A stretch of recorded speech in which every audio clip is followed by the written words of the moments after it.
सरस्वती नमः।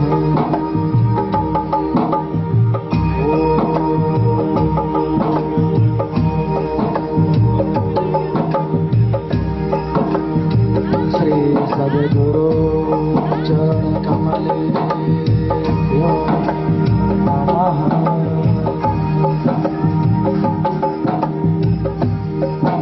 कृष्णाय वासुदेवाय हरये परमात्मने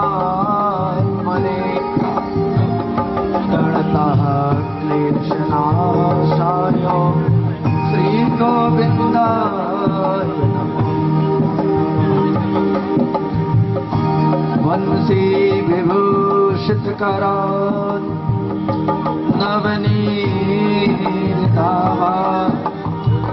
पीताम्बरागरुणबिम्बफलाधिष्ठा पूर्णेन्दु सुन्दर मुख धरविन्द्रनेत्रम् कृष्णात् परं किमपि तमहं न जाने।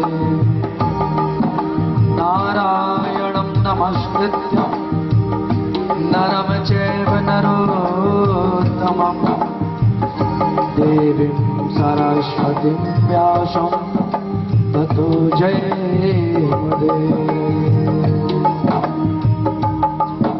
चक्षुरोन्मीलितं येन तस्मै श्रीगुरुवे नमः।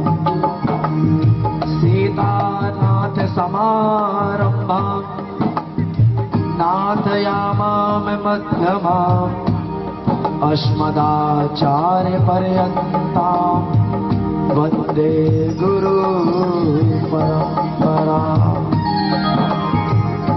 जय जय श्री राधारमण जय जय नवल किशोर जय गोपी चित चोर प्रभु जय जय माखन चोर। राधा मेरी स्वामिनी मैं राधे तेरो दास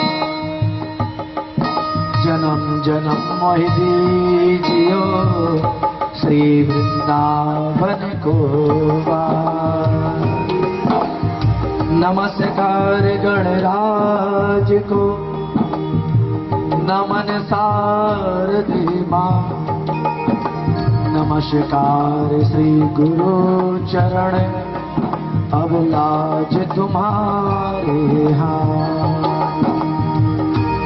नमस्कार धरती गगन नमन वायु जल जीव नमस्कार तन मानवियों मिलता बड़े नसीब।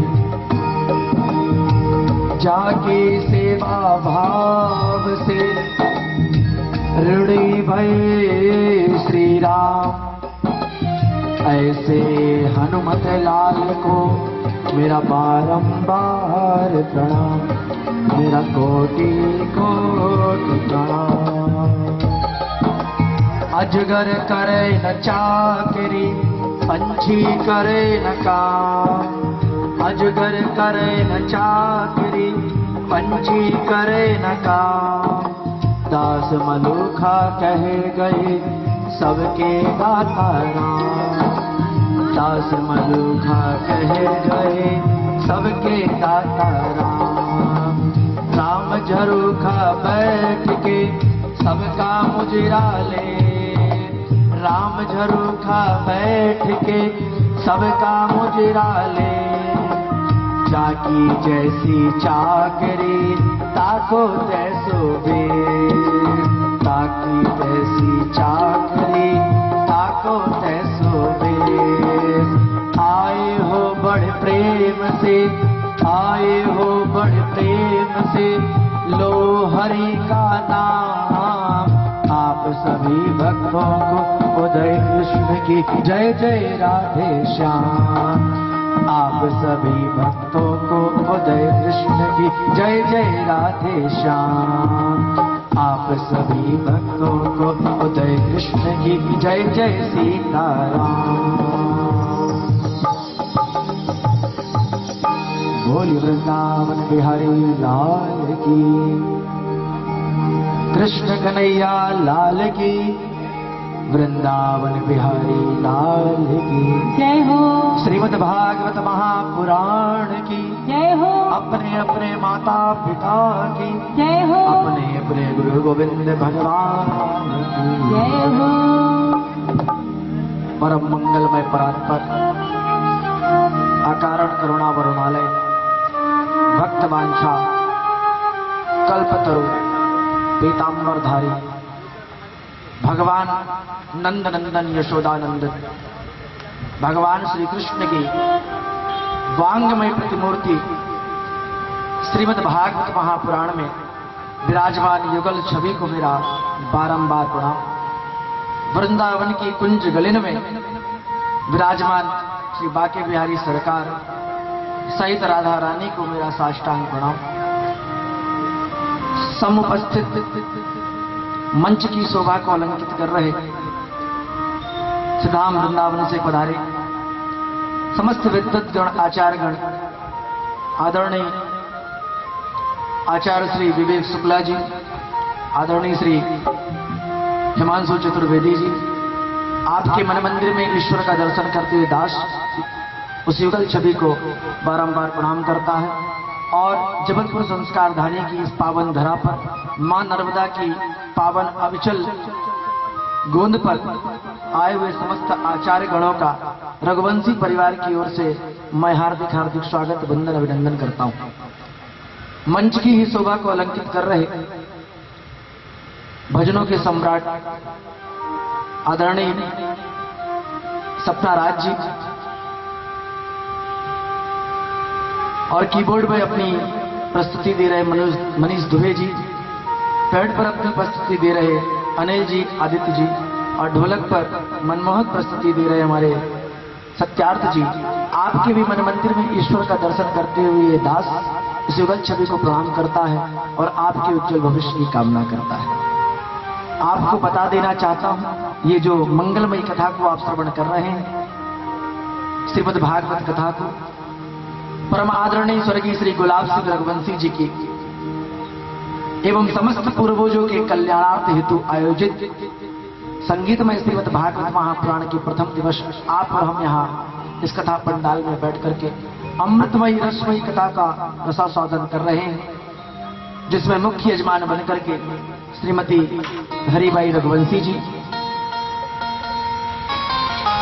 श्री प्रीति राकेश रघुवंशी जी, श्रीमती प्रकाश सीमा रघुवंशी जी मुख्य यजमान बनकर के कथा को श्रवण कर रहे हैं। धन्यवाद करता हूं मैं रघुवंशी परिवार का, जिन्होंने सचमुच मैया ने इस कथा का आयोजन करा करके अपने भोलेनाथ को साथ में ना सही भगवान नारायण के श्री चरणों में ही बैठा करके कथा को श्रवण करा करके अपना पतिव्रता धर्म जो है उसको निभा रही हैं। अगर ये काम अच्छा है तो एक बार जोरदार तालियां हो जाए माता जी के लिए। जिंदा में ना सही पर मरने के बाद भी मैया ने अपनी पतिव्रता धर्म का पालन कर रही हैं। जोरदार तालियां उनके लिए हो जाए। भगवान आपकी सारी मनोकामनाओं को पूर्ण करे। और मैं नारायण के श्री चरणों में निवेदन करता हूं कि हे प्रभु, आज जहां भी पूज्य पिताजी श्री स्वर्गीय गुलाब सिंह रघुवंशी जी जहां कहीं भी हो, वहीं से इस अमृतमयी कथा का रसपान करें और प्रसन्न होकर के इस रघुवंशी परिवार के ऊपर, अपने बच्चों के ऊपर, अपने परिवार के ऊपर कृपा करें, जिससे निर्विघ्नता पूर्वक यह कार्यक्रम संपन्न हो, आगे की ओर बढ़े। साथ ही धन्यवाद करना चाहूंगा इस पूरी कार्यक्रम की व्यवस्था को जो आप सुचारू रूप से देख रहे हैं, श्रीमती सीमा प्रकाश रघुवंशी जी, इनके अथक प्रयासों से ये कथा यहाँ संभव हो पाई है। और जो भी आप संपूर्ण व्यवस्थाएं देख रहे हैं वो सब उन्हीं के द्वारा संचालित है। आदरणीय प्रीति राकेश रघुवंशी जी, प्रकाश सीमा रघुवंशी जी। मैं रघुवंशी परिवार का इस कथा मंच से हार्दिक हार्दिक स्वागत, वंदन एवं अभिनंदन करता हूं कि भगवान ने आपके ऊपर ऐसी कृपा की कि आप इस कथा को श्रवण कर रहे हैं। क्योंकि जब जन्म जन्मांतरों के पुण्यों का उदय होता है तभी हमें श्रीमद् भागवत की कथा श्रवण करने को मिलती। एक जन्म में इतनी शक्ति ही नहीं है कि एक जन्म के पुण्य से हम श्रीमद् भागवत की कथा श्रवण कर रहे हैं। जब बूंद बूंद से घड़ा भर जाता है और जब वो घड़ा से हमारा जो पुण्य है वो छलकने लगता है तभी हमें ये अमृतमयी कथा जो है वो रसास्वादन करने के लिए प्राप्त होती है। तो निश्चित तौर से आज 2 मई को रघुवंशी परिवार के पुण्य का घड़ा जो है वो उबाल मारने लगा है। इसीलिए आज रघुवंशी परिवार ये अमृतमयी कथा का रसास्वादन कर रहा है। साथ ही यहाँ पर ये विराजमान है या नहीं है, पर जहां कहीं भी हो मेरी वाणी को सुन करके गदगद होइए। श्रीमती हीराबाई रघुवंशी जी, राकेश प्रीति रघुवंशी जी, प्रकाश सीमा रघुवंशी जी, आदरणीय, अब तो वो द्वापर के राम थे, पर इस रघुवंशी परिवार में कलयुग के भी राम विराजमान है। आदरणीय राम रघुवंशी जी और कलिराम रघुवंशी जी, महेंद्र सिंह रघुवंशी जी, प्रकाश रघुवंशी जी, अमोल सिंह जी, तेज सिंह जी, नानक रघुवंशी जी, जगदीश जी, माधव जी, मोहन रघुवंशी जी, दीपक रघुवंशी जी, रामसुख रघुवंशी जी। और एक बार जोरदार तालियां हो जाएं जो कल तैयारियां यहां पर हुई है उसमें इनका अथक योगदान रहा है। आदरणीय श्री राजेश रघुवंशी जी और सोनम रघुवंशी जी, इनके ये अथक प्रयासों से कल की जो तैयारियां हैं वो पूर्ण हो पाई हैं। तो अगर जिसका मैं नाम लेता हूं उनका नाम अच्छा ना लगे, उनके कार्य अच्छे ना लगे तो ताली नहीं बजाना है, ताली नहीं बजाना है। और अगर अच्छे लगे तो ताली बजाना है। मैं बोलूं ना बोलूं तो भी ताली बजाना है।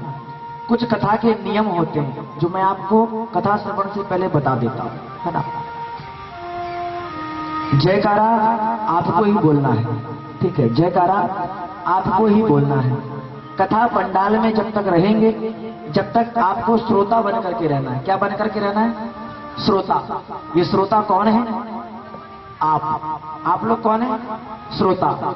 जो सुन रहे हैं वो है श्रोता और जो बकबका रहे हैं वो कौन है? वक्ता। यानी बोल कौन रहा है? हम। तो हम कौन है? वक्ता, है ना। और आप कौन है?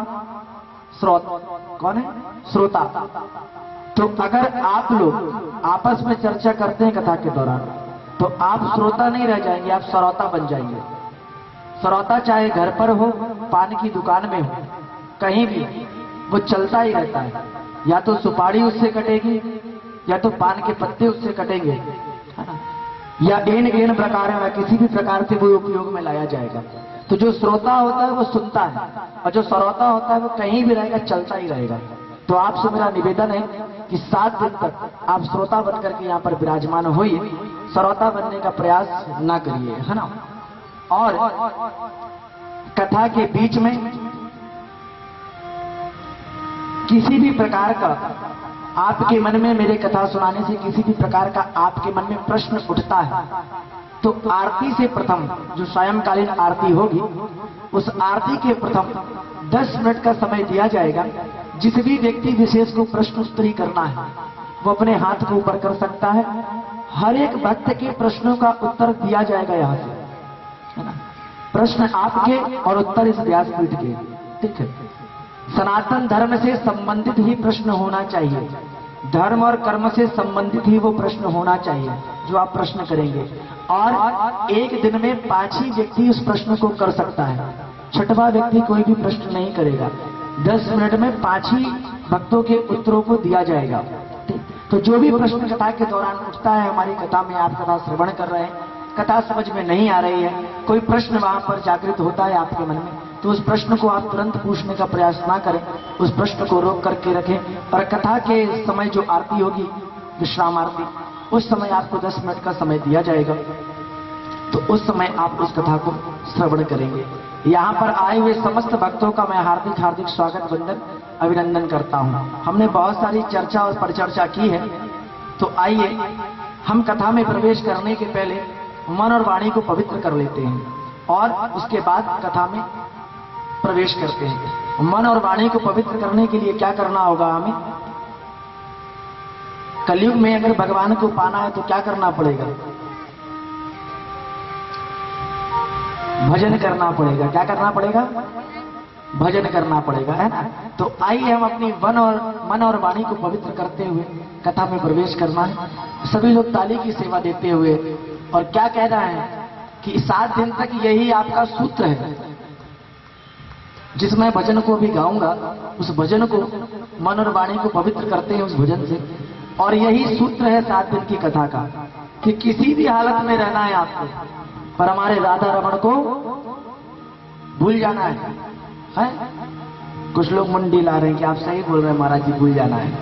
7 दिन तक उस राधा रमण को याद करना है। वैसे याद तो जीवन पर्यंत करना है, पर 7 दिन तक विशेष तौर से याद करना है। बोले वृंदावन बिहारी लाल की जय, श्री कृष्ण कन्हैया लाल की जय हो। जिस देश में, जिस भेष में, परिवेश में रहो, राधा रमण, राधा रमण, राधा रमण कहो।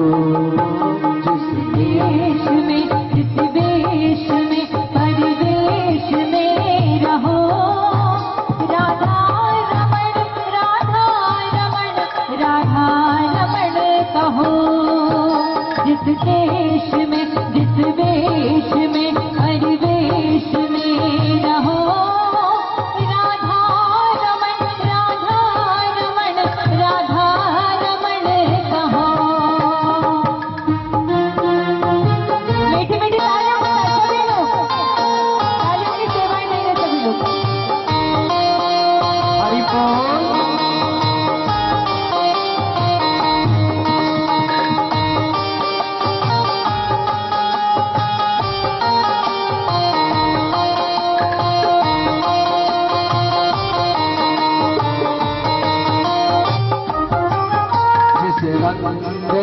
जिस ढंग में, जिस संग में रहो, राधा रमण, राधा रमण, राधा रमण कहो। जिस रंग में, जिस ढंग में, जिस संग में रहो, राधा रमण, राधा रमण, राधा रमण कहो। देखिए, किसी भी देश में रहे, विदेश में रहे, गांव में रहे, देहात में रहे, समनरिया बिल्डिंग में रहे, पुलिस लाइन में रहे, जेठी हॉस्पिटल में रहे, पर राधा रमण कहते रहे। जिस भी रंग में रहे, काले रहे, गोरे रहे, जैसे भी रहे, पर राधा रमण कहते रहे।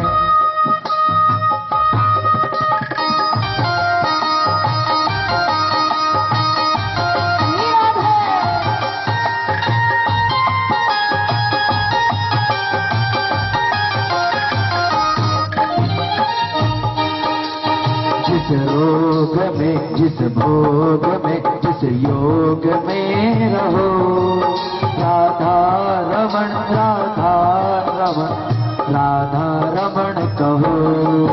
जिस रोग में, जिस भोग में, जिस योग में रहो, राधा रमण, राधा रमण, राधा रमण कहो।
मैं एक चीज और कहता हूं,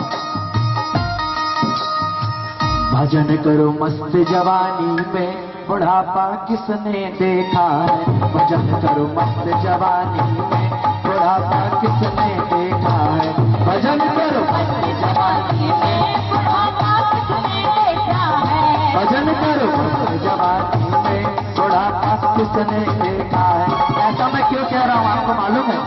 क्योंकि जिंदगी का कोई ठिकाना नहीं है, इस जिंदगी का कोई ठिकाना नहीं है। इसलिए जो भी उम्र हो भजन करना नहीं छोड़ना है, और बुढ़ापे का इंतजार नहीं करना है। बुढ़ापे का इंतजार नहीं करना, क्योंकि क्या होगा बुढ़ापे में, क्या होगा बुढ़ापे में? आंख से देख न पाओगे, आंख से देख न पाओगे, कान से सुन नहीं पाओगे, पाँव से चल नहीं पाओगे, कथा तक पहुंच न पाओगे। कथा सुनो मस्त जवानी में, बुढ़ापा किसने देखा है। भजन करो मस्त जवानी में, बुढ़ापा किसने देखा है। भजन करो मस्त जवानी में, बुढ़ापा किसने देखा है। भजन करो मस्त जवानी में, बुढ़ापा किसने देखा है। कथा सुनो मस्त जवानी में, बुढ़ापा किसने देखा है। भजन करो मस्त जवानी में, बुढ़ापा किसने देखा है। कथा सुनो मस्त जवानी में, बुढ़ापा किसने देखा है। भजन सुनो मस्त जवानी में, बुढ़ापा किसने देखा है। इसलिए जो कथा है उसको जवानी में सुन लीजिए। हम बोलेंगे राम बुढ़ापे में, आपको सुनाई देगा काम, है ना। तो इस कारण से जवानी में ही सब कुछ कर लेना चाहिए, बुढ़ापे का इंतजार नहीं करना चाहिए। मैं सबसे पहले श्रीमद् भागवत कथा का परिचय करा दूं आप लोगों से। हम जिस भागवत की कथा को श्रवण कर रहे हैं, श्रीमद् भागवत महापुराण। आपने कभी गौर किया भक्तों कि 18 पुराणों में किसी पुराण में यह कहा गया हो महापुराण, शिव पुराण, देवी भागवत, गरुड़ पुराण, विष्णु पुराण, ब्रह्म वर्तते पुराण, ऐसे अनेका अनेक, वाल्मीकि रामायण, वाल्मीकि कथा, पर एक श्रीमद् भागवत ही कथा ऐसी है जिसमें महापुराण लिखा हुआ है। 17 पुराणों का सार है श्रीमद् भागवत कथा। आपको 17 कथा श्रवण करने के बाद भी जिस व्यक्ति को मुक्ति ना हो, वो श्रीमद् भागवत की कथा को श्रवण कर ले, निश्चित तौर से मुक्ति हो जाएगी। भाव सागर से पार करने वाली है श्रीमद् भागवत कथा। जहां आप और हम विराजमान हैं, एक भाव सागर है। इस भगवत सागर से अगर कोई पार कर सकता है तो श्रीमद् भागवत कथा ही आपको पार कर सकती है। श्रीमद्, हम इसका अर्थ बता रहे हैं आपको। श्रीमद् भागवत महापुराण क्या है? श्री मतलब क्या होता है? किसी को मालूम है श्री मतलब क्या होता है भक्तों? श्री मतलब होता है लक्ष्मी। विवाह के पहले किसी कन्या के नाम के आगे श्री लगता है? श्री लगता है क्या? या किसी बालक का विवाह ना हुआ हो तो उसके नाम के आगे श्री लगता है कि श्री फलाने प्रसाद? ये नहीं लगता। विवाह के बाद ही श्रीमान श्रीमती ये लगता है। तो श्री मतलब होता है लक्ष्मी, है ना। श्री मतलब होता है लक्ष्मी। मद मतलब क्या होता है? सबसे पहला शब्द आया है श्री। ये लिखा हुआ है पीछे, देखिएगा, श्री लिखा है। उसके बाद क्या लिखा है? क्या लिखा है? मद, है ना। मद मतलब क्या होता है? मद मतलब होता है नशा। जैसे कोई शराबी निकल रहा हो तो हम क्या बोलते हैं? देखो नशे में मद है, उसने शराब का नशा किया है। पर जो कथा श्रवण करता है ना, वो किस चीज का मद होता है? बिहारी जी का मद हो जाता है, उसको बिहारी जी का नशा चल जाता है। श्री मतलब लक्ष्मी, मद मतलब नशा। भगवत, है ना। मद के बाद भा में, अतः भा इसमें नहीं लगा है, ये जो मत लिखा है ना वो गलत लिखा है। भा जो है इससे आधा जुड़ना था, है ना। भागवत आधा भा भी लगा है दामे, है ना। जो पुस्तक में लिखा है भा आधा भी है, तो भा जो है वो दामे जैसे लटका हुआ है, वैसे हम भी जो हैं वो भव सागर में फंसे हुए भा हैं। और जब दा में हम जुड़ जाते हैं, यानी कन्हैया की टांगों में जब हम जुड़ जाते हैं, तो ऑलरेडी इस भव सागर से हम तर जाते हैं, क्योंकि जो दा है वो ही भा को संभाला हुआ है। यानी हमारे दामोदर ने इस भव सागर में फंसे हुए भक्तों को अपनी टांगों में फंसा करके रखा हुआ है।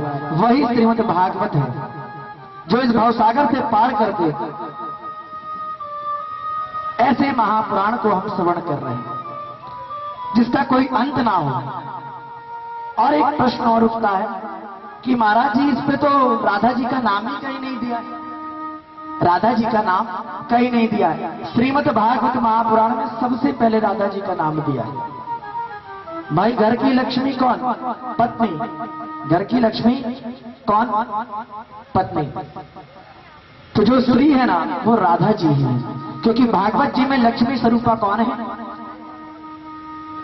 भागवत जी में लक्ष्मी स्वरूपा कौन है? राधा रानी। तो सबसे पहले राधा रानी का नाम आया, क्योंकि बिना राधा के कृष्ण पूरे नहीं है भक्तों।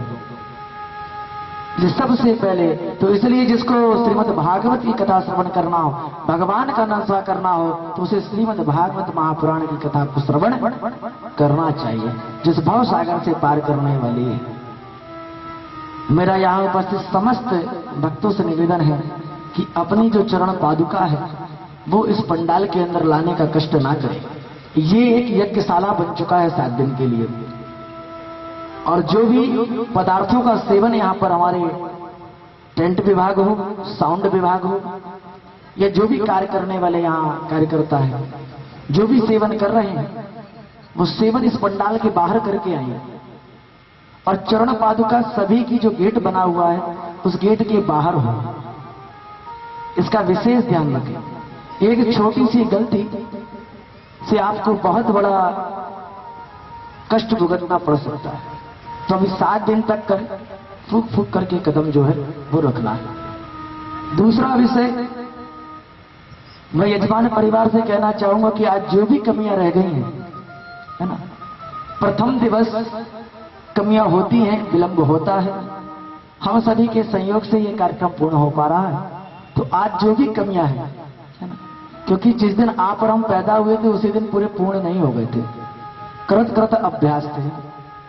धीरे धीरे धीरे धीरे ये जो कथा है वो एक विकराल रूप ले लेगी। आज प्रथम दिवस है, कुछ कमियां मुझे भी नजर आ रही हैं, पर मैं उन्हें कहूंगा नहीं, सिर्फ संकेत ही के माध्यम से ही वो पूरा हो जाएगा। मुझे ऐसा लगता है कि मुझे कहने की आवश्यकता नहीं है, और मैं कहना भी नहीं चाहूंगा यहाँ से। तो मेरा जिन भी लोगों को जिन भी कार्य के लिए सौंपा गया है, जिनको जो भी जवाबदारियां दी गई हैं, निष्ठापूर्वक ईमानदारी पूर्वक उस कार्य को पूर्ण करें।